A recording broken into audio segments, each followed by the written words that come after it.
Assalamualaikum warahmatullahi wabarakatuh. Innal hamdalillah nahmaduhu wa nasta'inuhu wa nastaghfiruh wa na'udzu billahi min syururi anfusina wa min sayyiati a'malina. May yahdihillahu fala mudhillalah wa may yudlil fala hadiyalah. Asyhadu an la ilaha illallah wa asyhadu anna Muhammadan abduhu wa rasuluh la nabiyya ba'da. Allahumma salli wa sallim ala nabiyyina Muhammad sallallahu alaihi wasallam wa ala alihi wa sahbihi wa man sara ala nahjihi ila yaumiddin. Amma ba'd. Ayol ikhwah, tema pagi ini adalah adabul a'immah, adab bersikap terhadap imam. Allah Subhanahu wa taala berfirman dalam surat Al-Anbiya, surat ke-21 ayat 73. A'udzu billahi minasy syaithanir rajim. Wa ja'alnahum a'immatan yahduna bi amrina wa auhayna ilaihim fi'lal khairati wa iqamas salata wa ita'az zakah wa kanu lana abidin. Wa ja'alna, dan kami jadikan mereka a'immatan, imam-imam, yahdu nabi amrina, yang memberi petunjuk, amrina urusan kami, wa auhayna ilaihim, dan kami memberikan inspirasi kepada mereka, fi'lal khairat, perbuatan yang baik, mengerjakan yang baik, wa iqamas salah, menegakkan salat, wa ita'az zakah, dan membayar zakat. Jadi ini mungkin yang menjadi kriteria imam yang harus dituruti, harus diikuti. Yahdu nabi amrina. Pertama, mereka memberi petunjuk urusan-urusan Islam, urusan-urusan Allah. Terus fi'lal khairat, mereka melakukan kebaikan, menegakkan salat, dan membayar zakat. Wa kanu lana abidin, dan mereka posisinya terhadap kami tetap abidin, selaku pengabdi, bukan Tuhan. Ya. Imam-imam ini bukan Tuhan, tetap pengabdi, sebagai pengabdi-pengabdi kami. Jadi kita posisikan mereka ya pengabdi, bukan didewakan itu.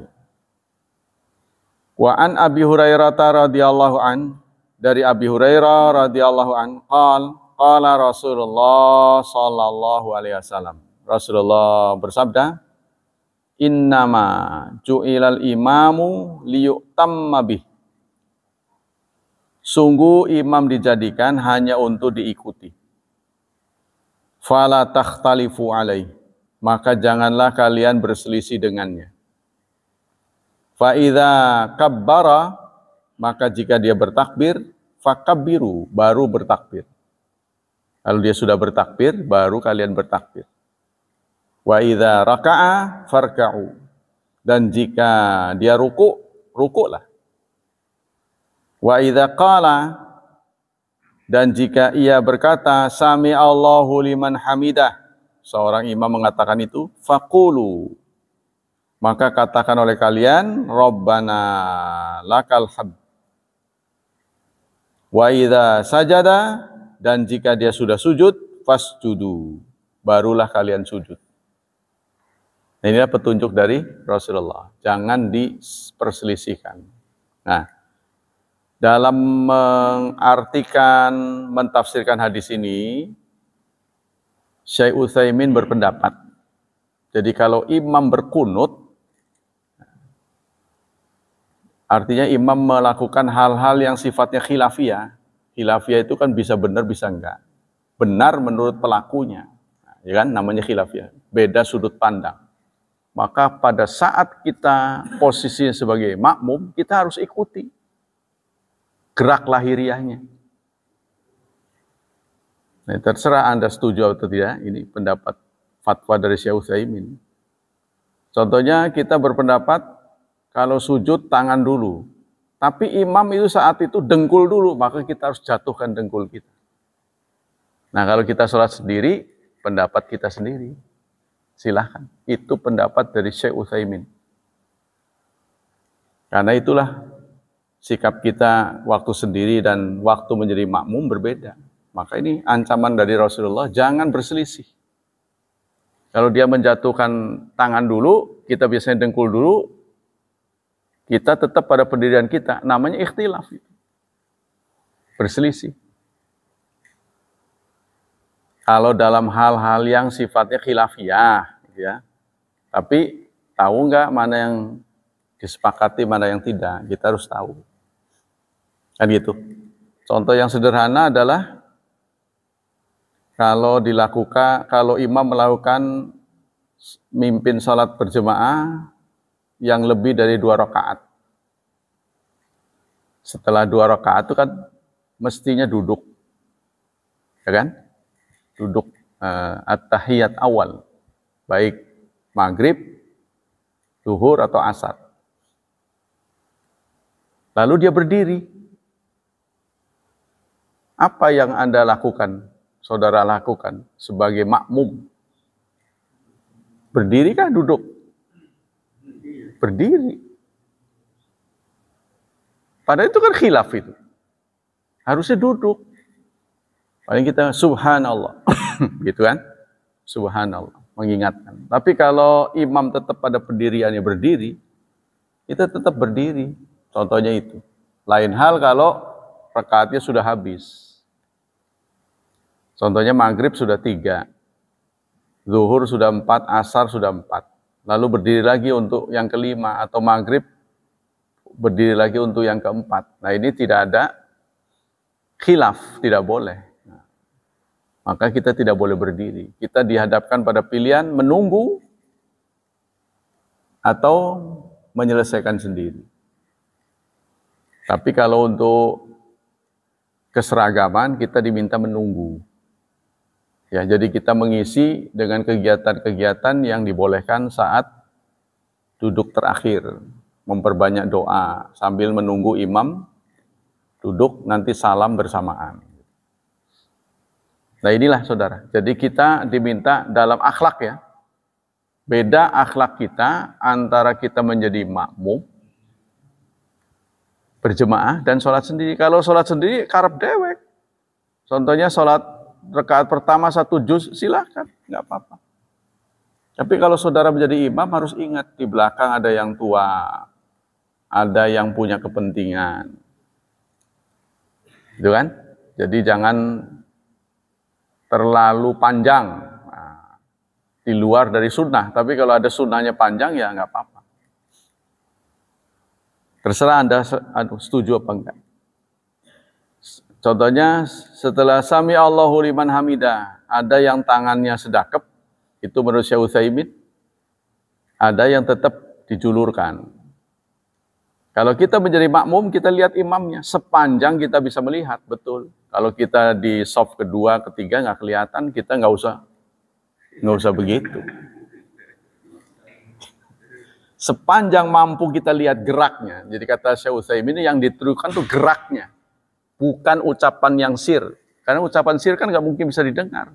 Dia baca apa aja, kita nggak bisa niru. Yang disebut liyu'tam, sesungguhnya imam dijadikan untuk diikuti. Ingat ini, untuk diikuti.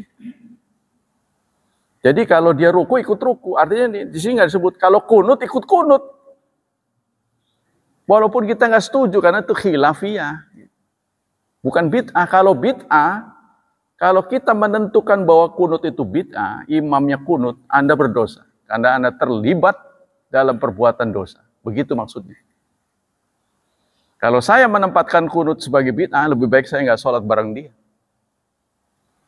Menurut saya, Nah, tapi kan imam kunut, saya ikut kunut karena saya menganggap itu khilafiyah. Perbedaan sudut pandang. Ada yang ngomong bid'ah sunnah, bid'ah ya bunaya. Ada kan yang ngomong begitu, sahabat. Ini bid'ah. Itu kan sahabat yang ngomong, bukan Rasulullah. Yang melihat Rasulullah itu berapa sahabat? Apa semua sahabat ngomong begitu? Tidak. Ada sahabat lainnya enggak. Jadi Rasulullah bergaul ini kan bukan hanya dikontrol oleh 1-2 sahabat, banyak. Semua orang boleh berpendapat. Menurut Anda bagaimana? Ya itu bid'ah, anakku. Tapi apa ya semua sahabat yang melihat atau pernah sholat bersama Rasulullah begitu? Nah, kita teliti lagi, ternyata tidak. Itulah sebabnya Imam Syafi'i mendapatkan sebagai kunut itu sunnah. Gak mungkin Imam Syafi'i melawan sunnah, karena beliau adalah nasirus sunnah. Ditetapkan oleh para ahli, beliaulah penegak sunnah. Maka dalam waktu yang bersamaan beliau menggugurkan sunnah, itu tidak mungkin. Nah ini kalau cerita tentang imam-imam. Makanya yang sudah belajar tentang soal ini, kita menjadi orang yang toleran. Sikap seperti saya ini akan mengarah kepada persatuan umat. Kita jadi bersatu, kita bisa bersatu. Oh akur, walaupun mereka sesungguhnya berbeda, tapi dalam urusan jami'in, urusan yang mengikat, mereka sama. Jadi tidak boleh kita ikhtilaf kalau kita sedang berjemaah.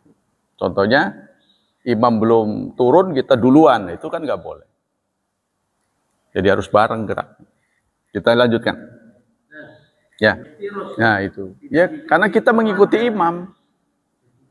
Ada imam, memang ada yang berpendapat iftiras. Tapi karena ini lebih kuat dari omongan Nabi, Nabi ikuti imammu. Nah setelah kamu bebas dari imam, contohnya karena rakaat kita kurang, begitu dia salam kan kita sudah bebas. Nah, kita boleh dengan pilihan kita sendiri. Jadi harus ingat tuh, kalau kita berjemaah harus ikut aturan, karena kita itu sudah berkomitmen untuk ikut imam dalam masalah-masalah yang benar ya. Masalah yang salah nggak boleh. Itu. Tapi ada memang yang berpendapat kalau dia tawaruk kita iftiras karena kita belum cukup. Itu namanya ikhtilaf, berbeda. Contohnya istirahat di tempat, gerak, kita tetap aja begini. Kan itu indisipliner itu, tidak sesuai. Memang kita tidak dilatih dalam baris berbaris, jadi suka indisipliner. Jadi jangan biasakan kita ikhtilaf, nanti hatimu akan dibuat berbeda. Itu sabda Rasulullah. Tapi ini pun relatif, pendapatnya relatif, bisa ditawar lah nanti. Kalau memang ada pendapat yang lebih sahih ya. Karena melihat ini, nah ini. Tapi giliran Rasulullah mengatakan giliran sami Allahu liman hamidah, jangan lagi ngomong sami Allahu liman hamidah. Nah, Rasulullah menuntut Rabbana walakal hamd. Ada, jadi ada yang dikecualikan. Nah, Rasulullah sudah backup. Ada yang dikecualikan. Wa anhu wa indal a'imah laha mafhumat iddah. Nah, di imam ini pemahaman tentang imam itu banyak sekali. Qala fil lisanil Arab wasaha hum mayuqtada bihim min ra'isin al ghairi.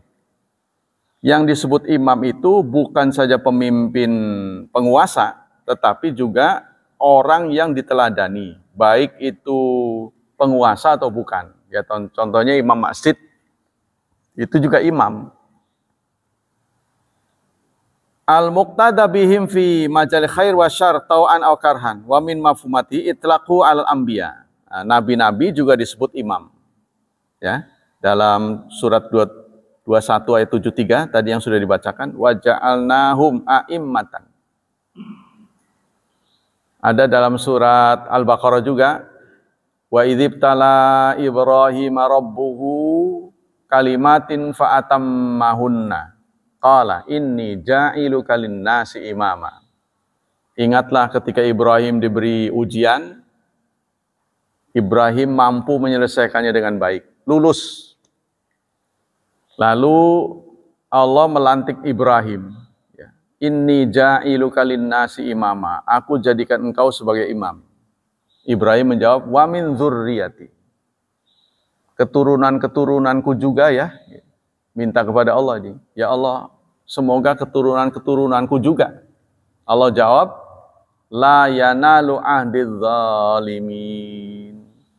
Perjanjian ini tidak berlaku terhadap keturunan-keturunanmu yang zalim. Tidak berlaku untuk orang zalim, meskipun itu keturunan.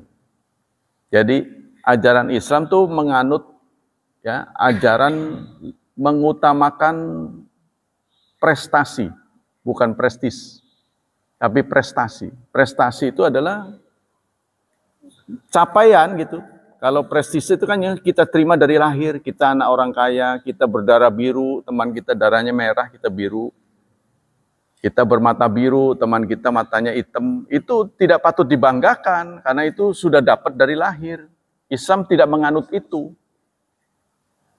Ya, Islam mengajarkan kepada kita apa yang kita raih, nilai-nilai kebaikan. Maka dalam surat Al-Hujurat, Allah menyatakan, Inna akramakum indallahi atqakum. Yang paling mulia di antara kalian adalah yang paling takwa. Bukan yang paling kaya, bukan yang paling kuasa, bukan yang paling berpengaruh, tapi yang bertakwa. Nah, kita kembali sini. Wa yutlaqu 'alal khulafa. Begitu juga imam itu juga suatu istilah untuk khulafa, pengganti-pengganti Rasulullah yang 4. Wa yutlaqu 'ala imamin nas fi shalah. Begitu juga istilah untuk imam salat. Nah, kemudian la takhtalifu ala imamikum. Rasulullah berpesan, janganlah kalian berselisih terhadap imam-imam kalian. Jangan berselisih. Kalau kita lagi berjemaah, harus ikuti imam. Wa yutlaqu ala a'immatil arba'ah. Begitu juga istilah imam digunakan untuk menamai 4 imam, ya, yaitu Abu Hanifah, Malik, Syafi'i, dan Ahmad. 3 orang imam ini adalah hubungannya guru dan murid. Abu Hanifah lah yang berbeda, ya. Abu Hanifah itu di Irak. Sementara Imam Malik itu di Madinah. Imam Malik nih.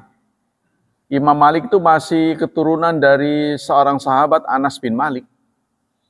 Jadi beliau tidak pernah keluar dari Madinah. Jadi beliau tahu persis praktik dari bapaknya. Terus orang-orang tuanya, praktek orang Madinah. Bagaimanapun Madinah ini adalah petilasan Rasulullah. Jadi jejak Rasul ya. Jejak memori itu. Kalau sekarang jejak digital. Jejak memori dari para sahabat ini menunjukkan kebenaran. Nah, beliau mengarang buku namanya Muwatta. Nama karangan dari Imam Malik itu namanya Muwatta. Muwatta ini banyak hadis mursalnya. Jadi belum tersusun dengan rapih. Belum tersusun dengan rapih beliau ini. Ya karena dulu penataan si A, si B, si C tentu lebih rapi sekarang, karena kita sekarang dalam mengarsipkan itu lebih rapi sekarang. Nah, maka itu kalau orang mengatakan lebih pinter mana imam sekarang dengan dulu, tentu saja dalam soal arsip lebih pinter sekarang. Coba sekarang kalau ada imam ditunjukkan ini ayat berapa, hadis ini perawinya siapa. Sekarang dalam jejak digital dalam waktu cepat bisa. Walaupun kita tidak ingat. Ya karena itu tersimpan di software. Bisa diunduh kapanpun. Nah, kalau kita bisa mengakses, ini bisa menghindarkan kita dari kesesatan. Ini benar enggak ya? Orang itu ngomong begini, kita bisa lacak. Ini sahih apa enggak? Kenapa tidak sahih? Bisa ditelusur. Kalau dulu kan bingung, ini kata sana sahih, kata ini enggak. Nah ini jadi kita perlu kedewasaan berpikir.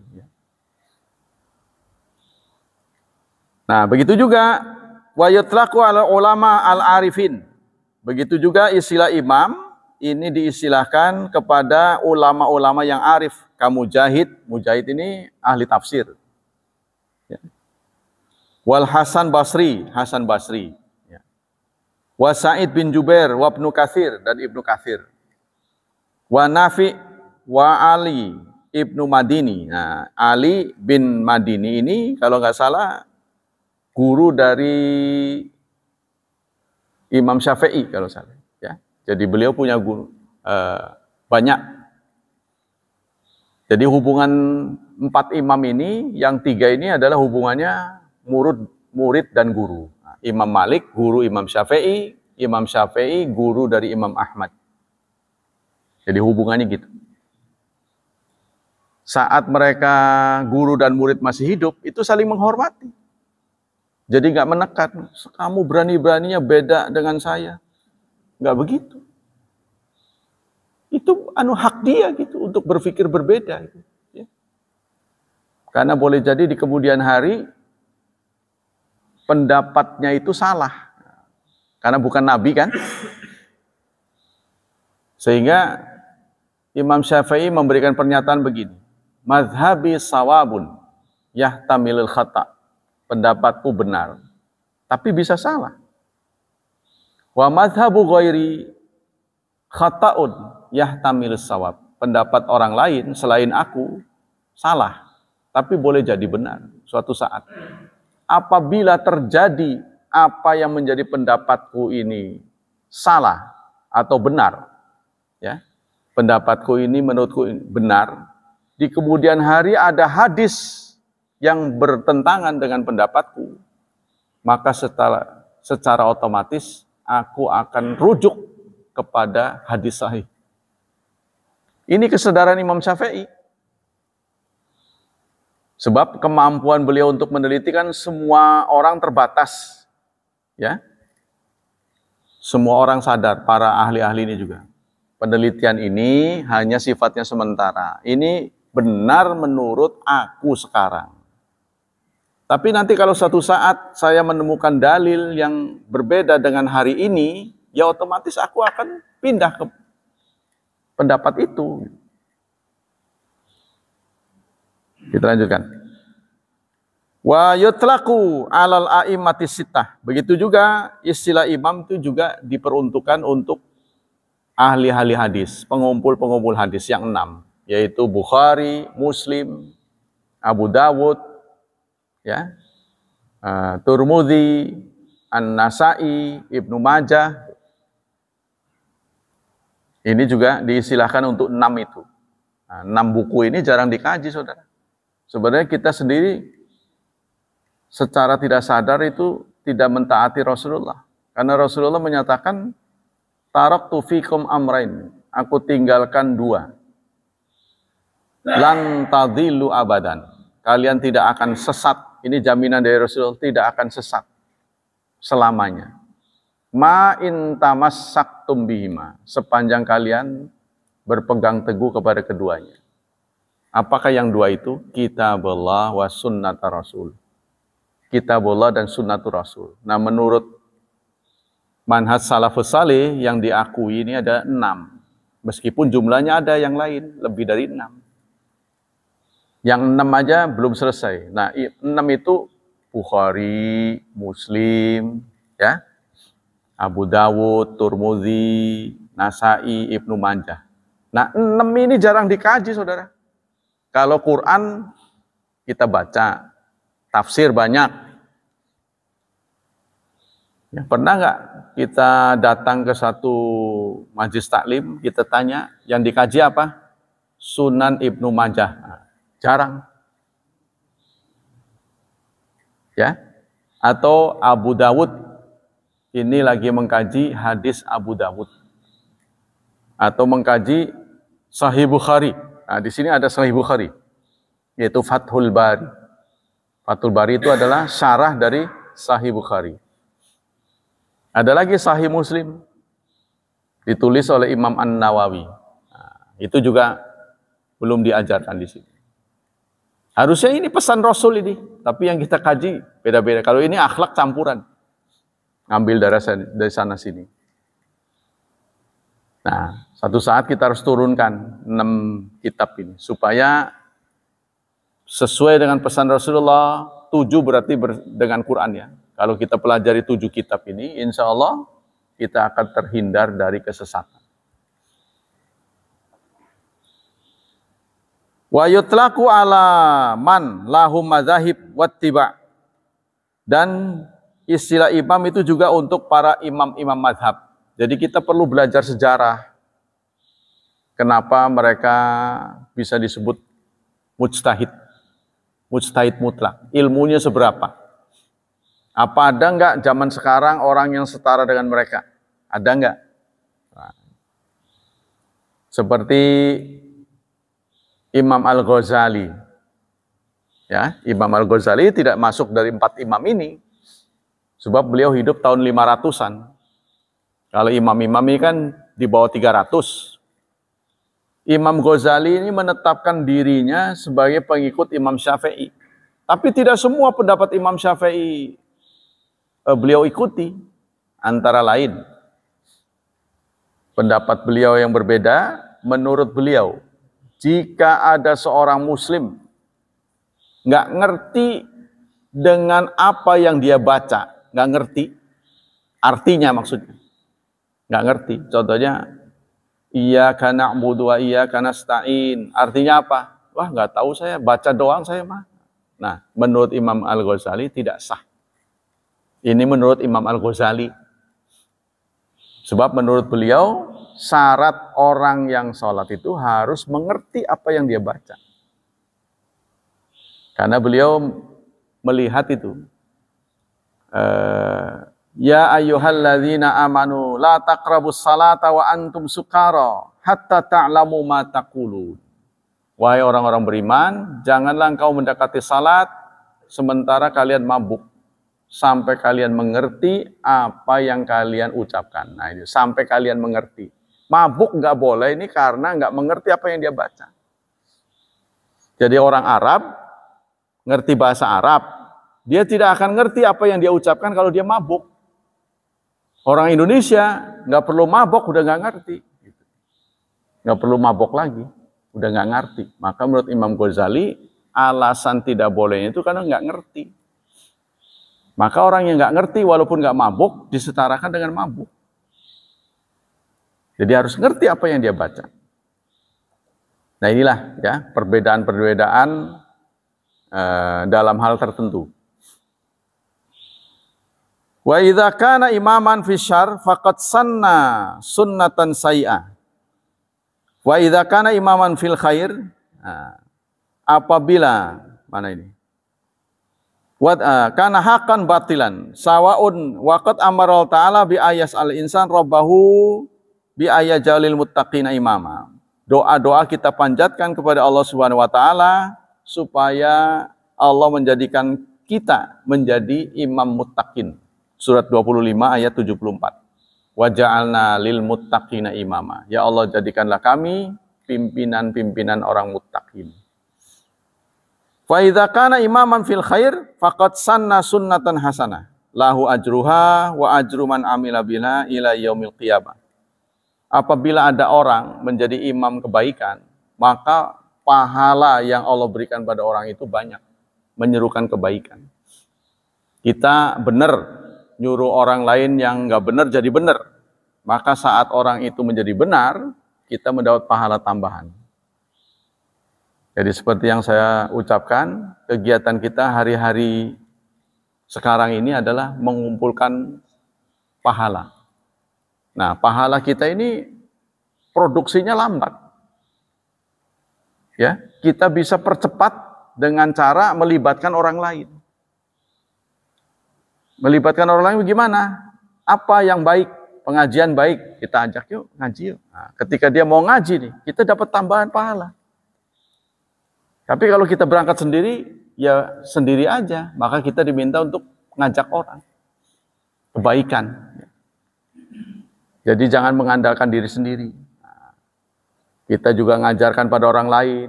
Apabila ucapan-ucapan kita, ujaran-ujaran kita yang baik itu dituruti orang lain, maka kita mendapat pahala tambahan dari orang itu. Begitu seterusnya. Makin banyak yang kita sampaikan, dituruti orang, semakin banyak pahala.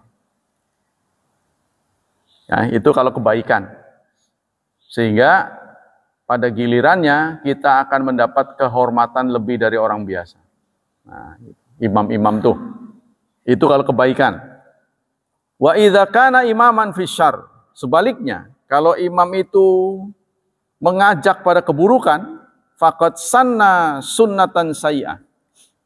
Maka dia telah melakukan keburukan. Ya. Bukan keburukan saja, wa wizruha dosanya, wa wizru man amila biha ila yaumil qiyamah, dan dosa orang yang melakukannya. Orang udah akur, dibuat acak-acak. Ngacak-ngacak orang itu kan tidak baik, memecah belah. Ya. Maka di samping dia bersalah, orang yang ikut perbuatan dia akan menambah dosa dia. Nah, ini membuat kita harus berhati-hati.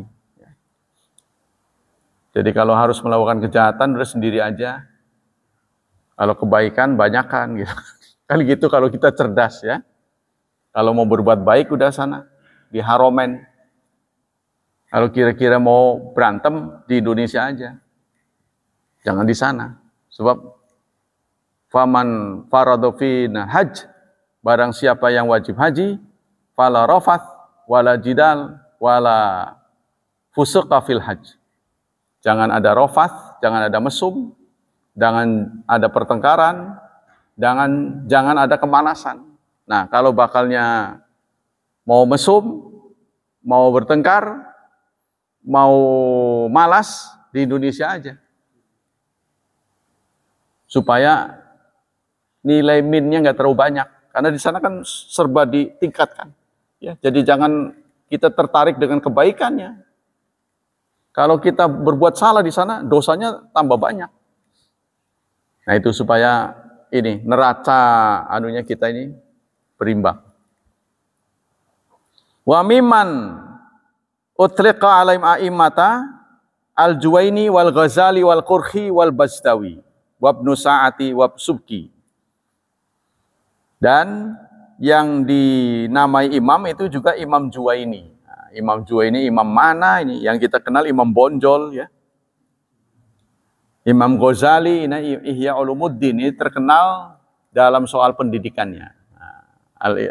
Imam Ghazali ini ditempatkan sebagai imam tasawuf. Ya, di kalangan Nahdiyin.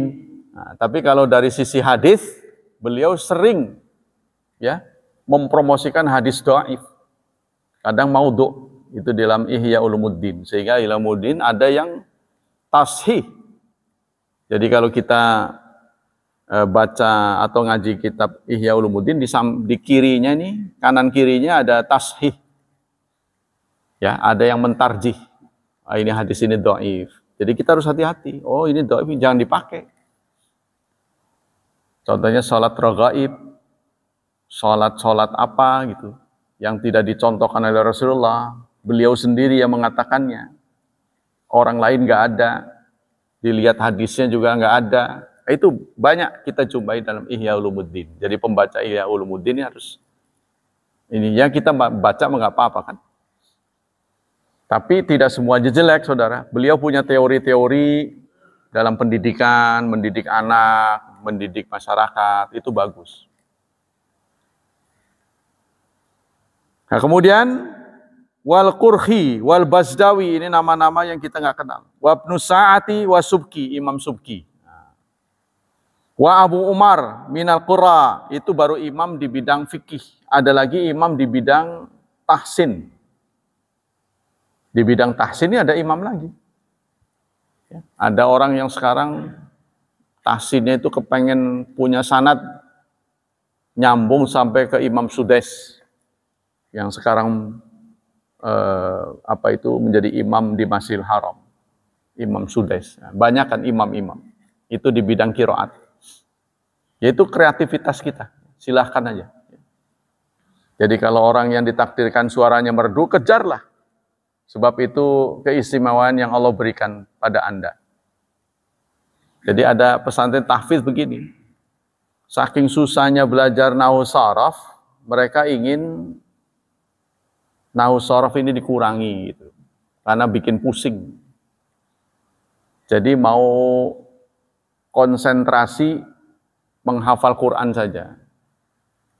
Dan saya beri nasihat, tidak semua orang ditakdirkan Allah pita suaranya bagus. Ya, banyak yang nggak bagus seperti kita. Jadi biarpun hafal Quran, tetap aja bacaannya jelek. Kedengarannya sakit kuping ini. Jadi kalau kita hafal 30 juz, kita demonstrasikan di pengimaman, nggak ada yang mau. Jadi artinya hafalnya kita Quran itu kan berguna hanya untuk diri sendiri. Itu kan? Artinya bahasa nilai jualnya tidak ada. Saya hafal Quran loh. Begitu didemokan, aduh, kok begitu bacaannya? Hafal sih hafal gitu kan. Ya kan? Nah, ini kalau terjadi pada anak kita di pesantren tahfidz, suaranya memang udah gak bagus itu. Hafal banyak juga, ya bagus sih bagus, cuma hanya untuk sendiri. Maka saya bilang kepada orang atau anak yang ditakdirkan begini, hendaklah ditambah kemampuan untuk mentafsirkan. Kalau tafsir kan suaranya nggak perlu merdu, ya kan? Menjelaskan arti ayat ini begini, kan nggak perlu merdu. Nah itulah tambahan wawasan, tambahan keterampilan. Jadi perlu kita belajar tafsir. Untuk bisa belajar tafsir, harus menguasai bahasa Arab. Untuk bisa menguasai bahasa Arab, harus menguasai nahwu saraf. Mau tidak mau. Nah ini untuk anak-anak kan harusnya masih bisa. Kadang-kadang yang menafsirkan nggak susah itu orang tuanya. Jadi ilmu pastinya bahasa Arab ini nahwu saraf, gitu. Grammarnya yang susah. Nah kita lanjutkan. Wabnu Asim wa Asim wa Hamzah wal Kisai wa Abu Ja'far wa Yaqub wa Khalaf dan lain sebagainya. Wa mimman utriqa alaihim minal muhadditsin ad-Darimi. Nah, sekarang imam-imam hadis. Jadi yang diwariskan oleh Rasulullah kepada kita ini banyak sekali. Ya, bisa membuat disiplin ilmu, lahir disiplin ilmu begitu banyak. Jadi yang Islam ini yang disampaikan oleh Rasulullah itu melahirkan berbagai disiplin ilmu, ilmu hadis, ilmu fikih, ilmu qiraat. Gitu. Ini nggak bisa dikuasai satu orang, jarang gitu. Sehingga orang sadar karena nggak bisa menguasai semua, udahlah saya rada ahli di bidang ini. Ya sudah, jadi doktor ahli hadis. Tapi ketika baca jelek, ya seperti Imam Sudais, bacaannya bagus, tapi fatwa-fatwanya kurang. Gitu kan? Sebaliknya Syekh Utsaimin tidak terdengar ada sanadnya, sanad bacanya. Tidak pernah ada foto beliau sedang mengimami di Masjidil Haram. Karena mungkin suaranya kurang mendukung. Itu jadi masing-masing orang tuh punya kecenderungan. Nah, kita harus menentukan apa yang Allah berikan buat kita hari ini. Skillnya apa? Kan kita hidup ini harus ada skill yang dijual kan sebenarnya. Jadi, Pak, saya mau kerja.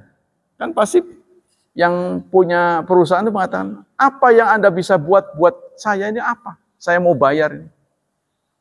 Nah, skill kita itu apa? Wa mimman utlaqa Darimi wa yutlaqu al imamatil uzma fil qutril wahid wa sugra fis salah. Dan dimutlakan juga soal imam ini pada imamatul uzma. Ya, nanti mendekati hari kiamat, Islam ini akan menjadi satu. Akan dipimpin imamatul uzma. Ini yang ditakuti oleh dunia. Saudara, ditakuti oleh dunia. Ya, karena orang Islam dimanapun di belahan dunia ini, dia tetap menyisakan harus bisa berbahasa Arab. Dimanapun. Untuk menjadi orang Islam, dia harus kenal bahasa Arab. Contohnya, takbir nggak bisa diganti dengan Allah yang Maha Besar. Tetap Allahu Akbar. Jadi tetap tersisa dia harus menguasai bahasa Arab. Rabbighfirli warhamni at-tahiyyatu lillah. Itu bahasa Arab itu. Dimanapun di dunia ini. Sehingga inilah yang akan menyatukan umat Islam. Nah, ya, nanti mendekati kiamat itu akan menjadi satu. Dipimpin oleh seorang imam. Nah, inilah yang ditakuti dunia. Sehingga mereka berusaha terus ya, menunda-nunda. Wa minal a'imah Sa'id bin Musayyib wa Ibrahim an-Nakhai. Di antara imam adalah Sa'id bin Musayyib, Ibrahim Nakhai wa ghairuhum. Wa yajibu ta'atu imamun muslimin fi ghairi maksiatillah. Nah, bagaimana sikap kita? Kita wajib mentaati imam sepanjang bukan maksiat. Bagaimana kita tahu dia maksiat atau tidak kalau kita nggak belajar kan? Jadi kalau maksiat jangan diturut. Nah, kita nggak tahu yang maksiat yang bagaimana. Nah, maka kita harus ngaji. Sama tadi, ya, ketika imam harusnya duduk berdiri, itu ada yang direspon dengan tetap duduk, berdiri, ya, harusnya duduk, dia berdiri. Itu ada yang direspon ikut imam, ada yang direspon dengan tetap duduk kan, gitu. Contohnya tadi, ya, ketika imam memimpin berjemaah, sholat lebih dari 3 rakaat. Setelah 2 rakaat dia mestinya at-tahiyat awal, dia berdiri. Nah, dikala itu makmum harus berdiri, walaupun dia sudah ingatkan subhanallah, subhanallah. Imamnya tetap pada pendiriannya. Nah, ini gara-gara mungkin sering berisik di belakang.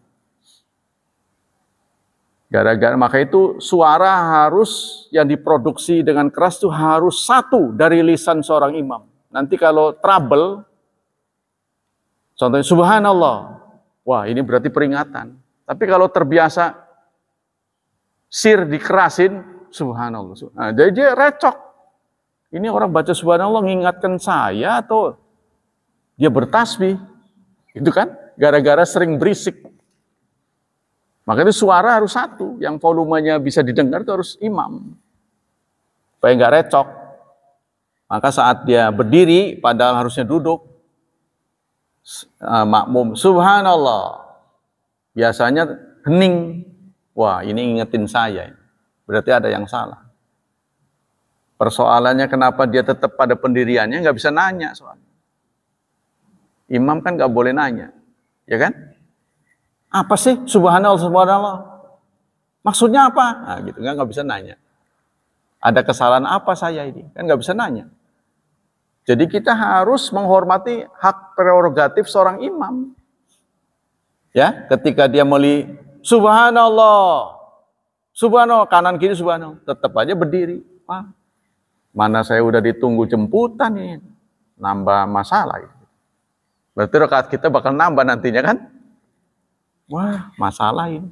Paling tidak kita ada sujud sahwi ya, kalau sampai imam memimpin sujud sahwi kita harus ikut. Nah, kita lanjutkan. Wa yajibu ta'anat fi ghairi masyiatillah. Jadi Allah menyatakan dalam surat 4 ayat 59, ati Allah wa ati Rasul wa ulil amri minkum. Ketika Allah menyatakan ulil amri, kata atiunya tidak diulang, tapi kepada Rasul diulang. Ati Allah, ati Rasul. Tapi ulil amri tidak ati ulil amri, langsung wa ulil amri. Nah, ini menurut ahli tafsir adalah karena taat kepada ulil amri itu bersyarat. Sepanjang mereka taat kepada Allah dan Rasulnya. Apabila mereka tidak taat pada Allah dan Rasulnya, maka kita tidak boleh taat. Nah, tapi cara mengingatkannya ini ada, gitu, ada aturannya. Ya, maka itu dalam sholat saja tidak boleh salah, gitu kan. Tapi subhanallah. Gitu kan? Tidak boleh salah gitu. Tapi pakai bahasa, pakai sopan santun. Wa qala sallallahu alaihi wasallam, Rasulullah bersabda, la ta'ata li makhluqin fi maksiatil khaliq. Tidak ada ketaatan kepada makhluk dalam maksiat kepada Khalik. Kama yajibut tibau imamis salah. Sebagaimana kita wajib mengikuti imam salat. Fa inna ma ju'ilal imam liyu'tamma bih. Sesungguhnya imam dijadikan, dilantik atau dihadirkan untuk diikuti. Wala yajuzu at-taqaddum alaih. Tidak boleh kita mendahului imam.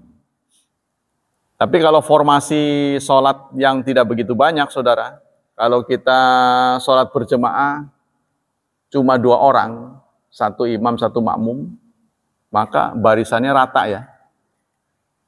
Tidak boleh beda ya. Namanya baris kan harus rata. Tapi nanti kalau sudah ada 1 lagi, barulah imam ke depan. Ininya, formasinya. Jadi kalau sendiri harus sama. Tidak boleh imamnya rada ke depan, tidak boleh. Sunnahnya begitu. Wala yajuzu fir ruku' wa sujud. Kita tidak boleh mendahului imam dalam ruku' dan sujud. Ya. Dan dalam semua gerakan. Wal insiraf. Serta mendahului wa ghairi dzalik. Dan lain sebagainya. Kama la yajuzu at-takhur anhu. Di samping mendahului tidak boleh, telat juga tidak boleh. Contohnya, imam sudah mengangkat kepalanya, dia masih sujud aja. Nggak boleh itu.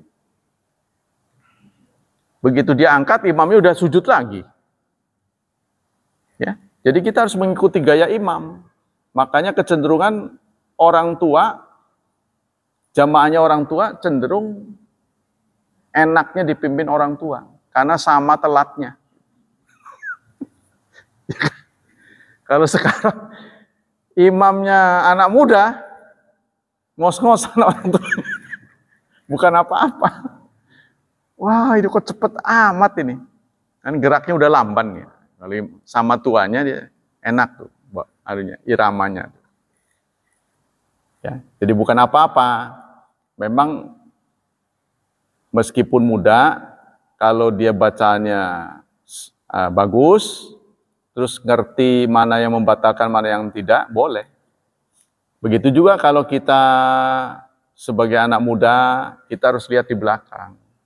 Penumpangnya ini tua, ya harus jangan terlalu buru-buru gitu kan. Kan ini kan masalah sendi-sendi sudah bermasalah. Kalau anak muda mah enak aja, lompat juga bisa. Kita kan sudah bermasalah, dia harus rada lambatin. Harus ngerti lah. Kama la yajuzu ta'akhur in anhu. Sebagaimana kita telat juga tidak boleh. Bal yajibu muta'abatuhu.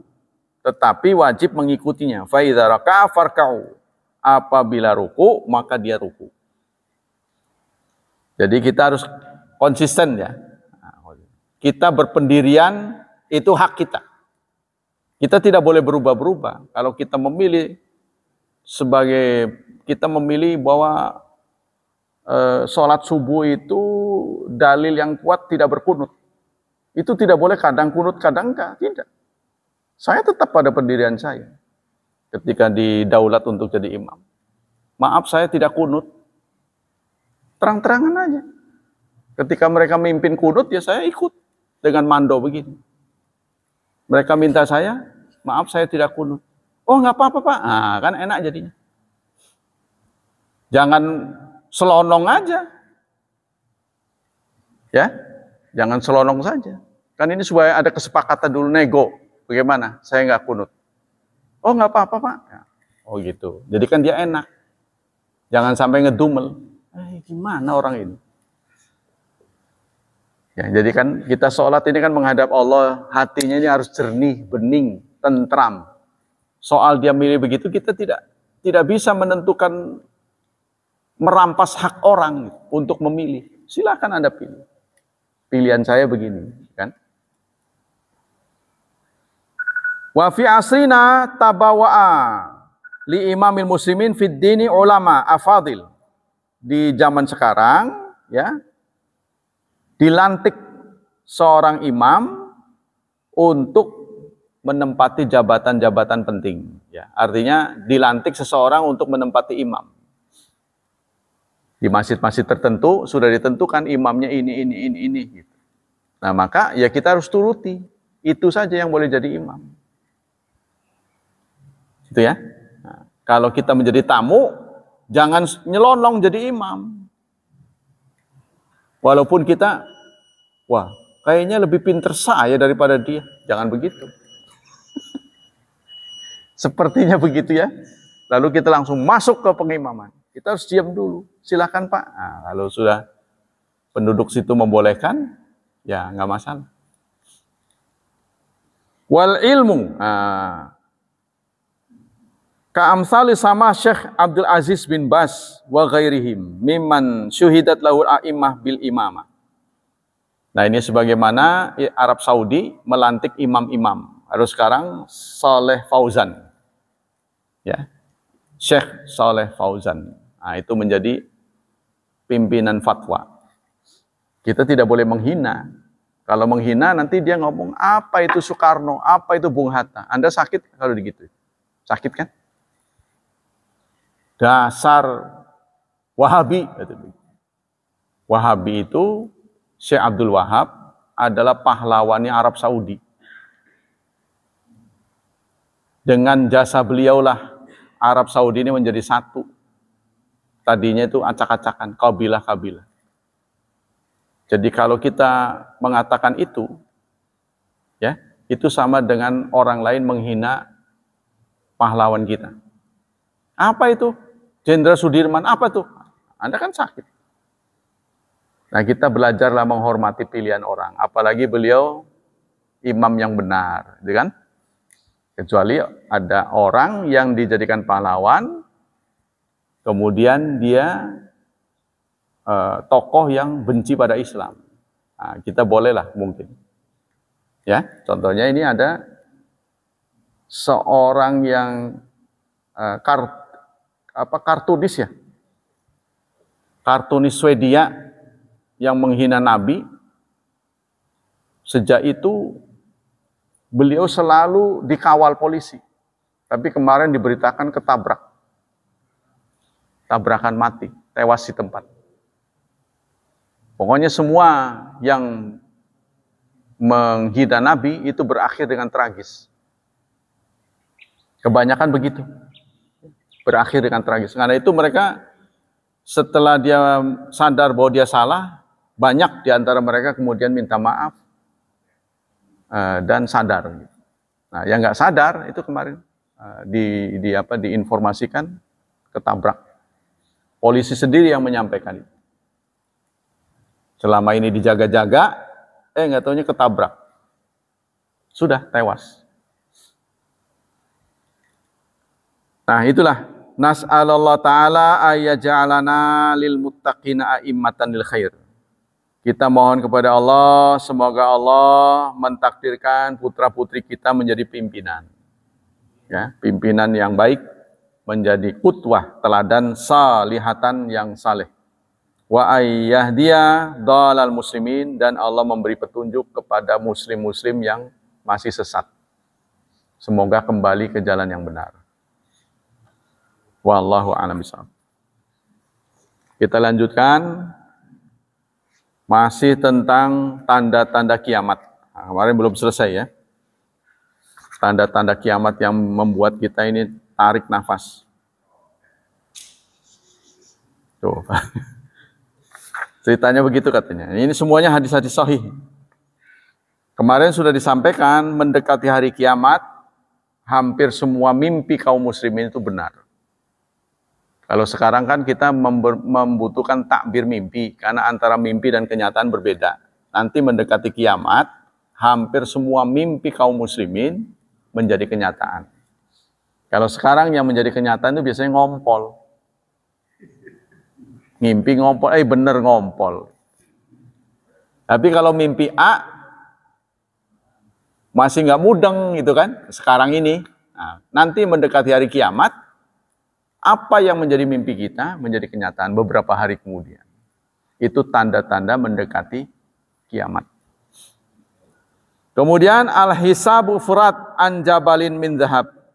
Rasulullah menyatakan dalam hadis yang diriwayatkan oleh Abu Hurairah, yushikul furat ayahsira ala kanzin min zahab. nanti sungai Efrat, ini di mana? Di Irak ya, itu akan surut, kering, gitu katanya. Wa fi riwayatin anjabali min zahab fala. Kemudian begitu kering terlihat emas-emasnya. Ya.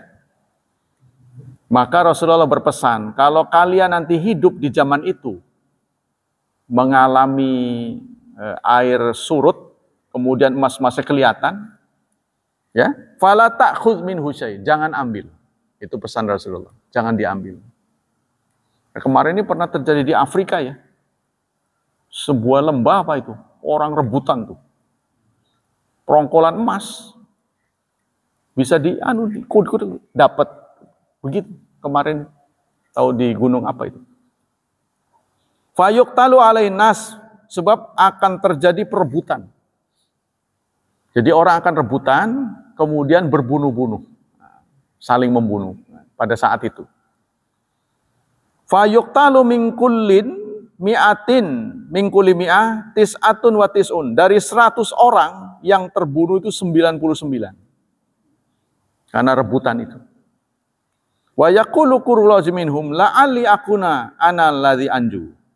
Maka semua orang karena hiruk pikuk itu menginginkan aku yang selamat, semoga aku selamat, semoga aku selamat. Nah, begitu hiruk pikuknya orang berebut emas. Nah, bagian yang kedua, kalau tadi itu kan tanda-tanda ya. Kalau sekarang adalah tanda-tanda kiamat yang besar. Khurujul Mahdi, keluarnya Imam Mahdi. Diriwayatkan oleh Abdullah bin Mas'ud, qala Rasulullah sallallahu alaihi wasallam, la tazhab aw la tanqadid dunya, dunia tidak akan berakhir hatta yamlikal Arab, sampai nanti ada orang yang menguasai Arab, ahla baiti, dari ahli keluargaku, dari ahli baikku. Yuwati usmuhu, ismi, yang namanya sama dengan namaku. Jadi dunia ini tidak akan berakhir sebelum nanti datang seorang pemimpin yang namanya sama dengan namaku.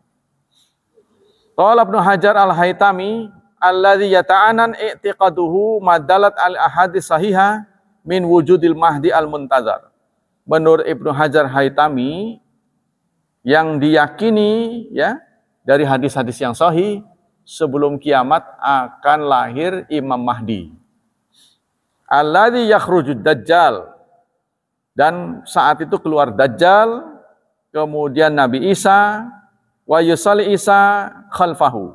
Serta Nabi Isa bahkan akan salat di belakang Imam Mahdi. Katanya begitu, ya. Nah, sekarang Dajjal. Tentang Dajjal ini Allah berfirman dalam surat 44 ayat 10 sampai 12. Tentang Dajjal ini kan sudah kita jadikan doa. Ya. Setiap sholat mau salam tuh, wa min masihid Dajjal. Kita selalu berdoa agar terhindar dari fitnah Dajjal. Kenapa ini dijadikan materi doa? Berarti Dajjal ini sangat luar biasa gitu. Karena setiap kita sholat mau akhir, wa min masihid Dajjal. Ya. Seperti apakah dalam Al-Quran surat 44 tadi? Fartaqib yauma ta'tis sama bidukhan. Tunggulah pada hari langit akan datang dengan dukhan. Nah, ya, dengan asap, gas, mungkin di langit itu akan terjadi gumpalan-gumpalan mendekati hari kiamat. Yaghshan nas, yang akan menyelubungi manusia. Jadi semuanya kena. Apa itu salju? Apa namanya? Awan dingin. Ya. Hadza azabun alim. Rabbana kshif annal azaba inna mu'minun. Justru awan itu awan azab. Qala Nawai hadzal hadis Hudzaifah yu'ayyidu qala man qala inna dukhanun ya'khudhu bi anfasil kuffar. Bahwa dukhan itu, gas itu akan menghabisi nyawa orang kafir. Jadi nanti akan Allah turunkan gas, ya. Mungkin gas beracun kali ya. Jadi banyak yang meninggal karena gas itu. Kaihati zukam, menyebabkan orang batuk-batuk. Nah, berakhir dengan kematian.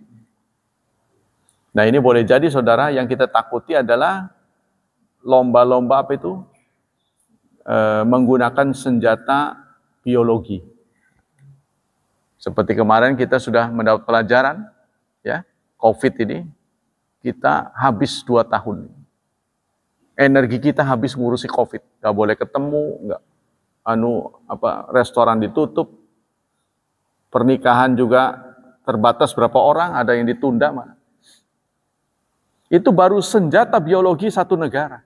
Bagaimana kalau semua berlomba-lomba untuk itu? Ya, mungkin itu jenis-jenisnya banyak. Wah, vaksinnya nggak cukup 1 jenis mungkin, bisa 10 numpuk. Fa innahu lam ya'ti ba'du wa innama yakunu qariban min qiyamis sa'ah. Kalau itu sudah terjadi berarti mendekati kiamat. Memang diperkirakan nanti orang tidak perlu lagi menggunakan senjata fisik sebab mahal kan. Nah, dia sebarkan saja itu senjata biologi. Nah, sehingga memusnahkan dengan cepat. Nah, kemudian Masihud Dajjal. Tentang Masih Ad-Dajjal diceritakan oleh Imran bin Husain, sami'tu Rasulullah yaqul, aku mendengar Rasulullah mengatakan, ma baina khalqi Adam ila qiyamis sa'ah amrun akbaru minad Dajjal. Sejak Nabi Adam sampai dunia kiamat, tidak ada perkara yang lebih menghebohkan ketimbang Dajjal. Tidak ada perkara yang lebih menghebohkan, huru-hara, kecuali huru-hara Dajjal. Kenapa bisa begitu? Diriwayatkan begini. Yakhrudu Dajjal min hali da'fin minad dain. Dajjal keluar saat umat manusia lemah dalam beragama. Ya. Wa qillati ahlihi, dan jumlah kaum muslimin sedikit. Min jihatil masyriq min Khurasan. Dajjal akan keluar dari timur, dari Khurasan. Ini daerah mana? Iran ya. Sekarang dikuasai Iran. Akan keluar dari sana. Yatba'hu sab'una alfan min Yahudi Asfihan, yang akan diikuti 70.000 Yahudi Asfahan. Ini menurut hadis ya. Summa yasiru fil ardi, kemudian dia berjalan, fala yatruku baladan ila dakhalahu, setiap negara dimasukinya. Yang selamat dari tinjauan Dajjal adalah Makkah dan Madinah. Makkah dan Madinah ini tidak berhasil dimasuki karena dijaga oleh Allah. Fala yastati'u dukhulahuma.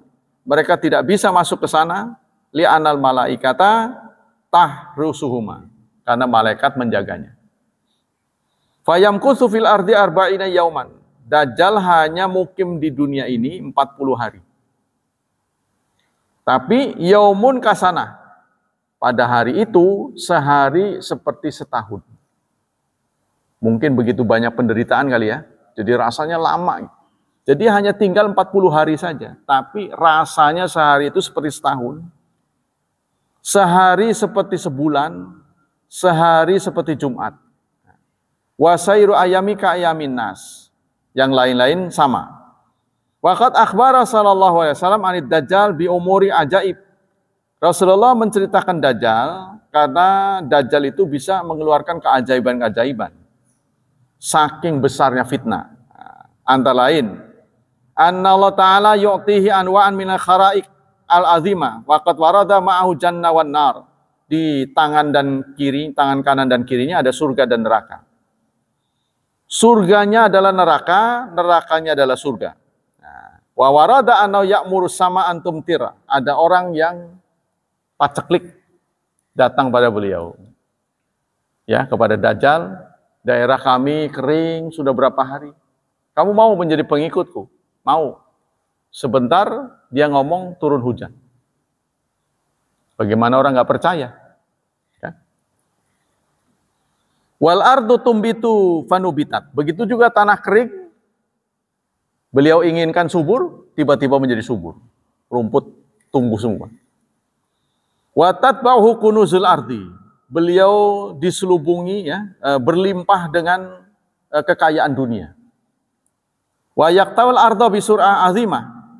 Begitu juga kalau ada orang yang ingkar, karena dia nggak mau menjadi pengikut, itu bisa disiksa sama dia. Ya, yang subur bisa menjadi kering, kerontang, bisa digituin. Yang tidak menjadi pengikutnya. Istidrarih, istadbarahuri, kasuratil ghaith, beliau bisa mempercepat hujan, ya, dan bisa mendatangkan atau mengusir angin.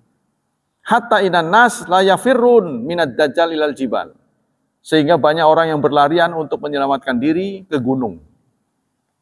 Summa tasriful malaikatu wajhad dajjal qibala syam. Kemudian malaikat akan memalingkan wajah dajjal ke arah Syam. Summa ya'ti jabala Ailia. Kemudian dia akan datang ke gunung Ailia. Ini di mana ini? Fa yuhasiru isabata minal muslimin. Lalu dia mengepung, ya, mengepung sekelompok kaum muslimin di sana. Fayanzilu Masih Isa ibn Maryam alaihi wassalatu wassalam. Lalu turunlah Nabi Isa. Jadi orang Islam nanti terkepung, lari dikejar sama dia, ya. Kemudian terkonsentrasi di satu tempat. Allah kemudian mengirimkan Nabi Isa untuk turun. Nah, disitulah Nabi Isa membunuh Dajjal. Ya. Wallahu a'lam bishawab. Belum selesai. Ada yang bertanya sampai di sini? Ada kriterianya. Tapi tadi kasus yang disebut itu menurut pandangan ajaran Islam, bayi itu bebas dari bebas dari status. Kullu maulud yuladu ala fitrah. Setiap bayi itu suci. Meskipun dia terlahir dari pernikahan yang tidak sah, contohnya itu yang tidak sah itu orang tuanya. Tapi bayi yang lahir di muka bumi ini diakui dalam ajaran Islam adalah sebagai anak yang suci. Nah, meskipun nanti ada kaitannya dengan waris sih, ya. Jadi pernikahan yang tidak sah ngikuti ibunya. Tidak bisa mewarisi bapaknya. Itu menurut waris. Tapi menurut keberhakan dia selaku imam, kalau memang dia ilmunya cukup dan pantas, ya nggak ada masalah. Jadi tidak boleh digugat masa lalunya. Itu menurut Islam. Memang itu seakan menjadi masalah, sehingga ada seorang ulama yang mengatakan bagaimana menghadapi wanita yang hamil tanpa nikah, hamil tidak dalam pernikahan, ya dinikahkan. Bagaimana orang mendengar ucapan ini? Marah kan? Oh, zina kok begitu? Mau diapa itu? Digugurkan nggak boleh, ya kan? Dikisas, didera, dipukul, Anda yang nanti giring polisi. Ya kan? Udah biarin aja, biar lahir. Nggak ada bapaknya, kesian. Nanti bayi yang nggak bersalah ini nggak punya status. Bapakmu siapa? Jadi seorang kiai ada yang berpendapat itu, paling baik ya begitu. Gini kan, kalau bisa dicari bapak biologisnya. Didikahkan. Nah, itu berarti pembenaran zina. Ini mah sudah begitu. Mau ngomong gimana lagi? Tadinya kalau belum terjadi bisa. Ya, dicegah gitu kan. Tapi kalau sudah kenyataannya begitu, diapain? Digugurkan tidak boleh. Didera, kita yang urusannya dengan polisi. Ya paling aman dinikahkan. Sebab itu yang menyelamatkan bayinya. Sudah. Kedua orang tuanya tobat pada Allah Subhanahu wa taala, jangan pernah dibicarakan lagi di depan anaknya. Sebab itu akan melukai mental. Nanti dia sekolah juga minder gitu bawaannya. Anak haram kamu ya? Itu karena lisan dari orang tuanya. Nah, itu Pak. Nah, bagaimana syarat menjadi imam? Tentu yang ngerti ilmunya. Ya, yang ilmunya ngerti lah tentang jadi imam. Kalau didapati dua sama, jadi pertama ilmunya dulu, maka dipilih yang lebih tua. Kalau sama tuanya, maka yang duluan menjadi penduduk situ. Yang duluan hijrah di situ. Contohnya kalau di sini yang lebih lama, dia lebih lama mana di Pangurawinya? Semuanya sama, ilmunya sama, tuanya sama. Ya, maka yang lebih duluan tinggal di sini. Itu Pak kriterianya. Kenapa itu nggak diterapkan? Ya karena ketiadaan di sini. Jadi kalau mau pilih begitu, nanti dia terus yang jadi. Nah kalau saya tentunya ditentukan begitu, repot saya. Nanti kalau saya diuber-uber. Lagi pas ada kepentingan nggak bisa, pokoknya nggak longgar lah gitu, nggak enak. Ya, karena sholat 5 waktu ini kan harus terus menerus. Jadi harus gantian. Jadi di sini ya adanya begitu. Bukan nggak mau. Ya maulah yang bacaannya bagus, tua, ilmunya tinggi. Ya itu kepengennya. Tapi ya adanya begitu. Stok. Nah, itulah jawab. Tadi ada penanya siapa lagi? Siapa yang mau nanya lagi? Ya, silakan. Yang boleh kita ikuti adalah yang khilafiyah. Yang khilafiyah. Kalau yang tidak sesuai tidak boleh diikuti. Contohnya ada orang yang jadi imam tolak pinggang begini. Ya nggak boleh diikuti, yang sunnahnya begini. Contohnya begini. Wah, ini dari mana dalilnya? Nggak boleh. Yang ada aturannya. Maka itu kita sebagai makmum sekalipun harus ngerti mana yang boleh, mana yang enggak.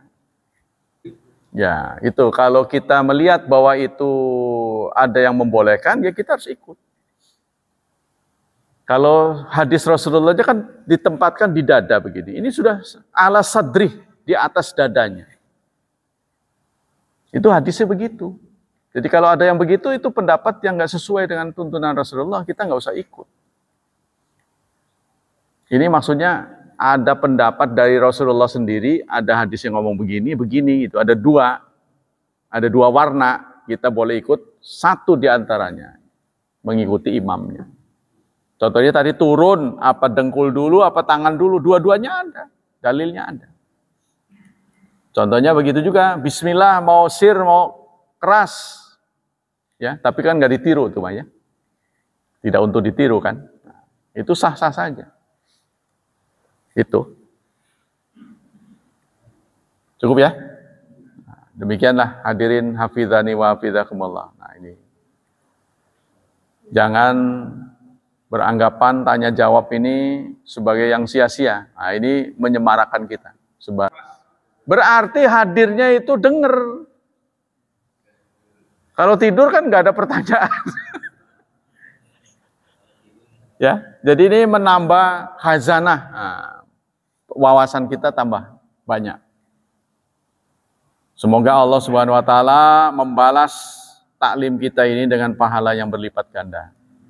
Semoga Allah tetap melindungi dan menjaga kita dari wabah dan fitnah.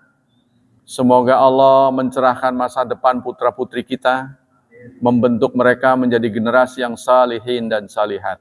Subhanakallah wa bihamdik, asyhadu an la ilaha illa anta astaghfiruka wa atubu ilaik. Wassalamualaikum warahmatullahi wabarakatuh.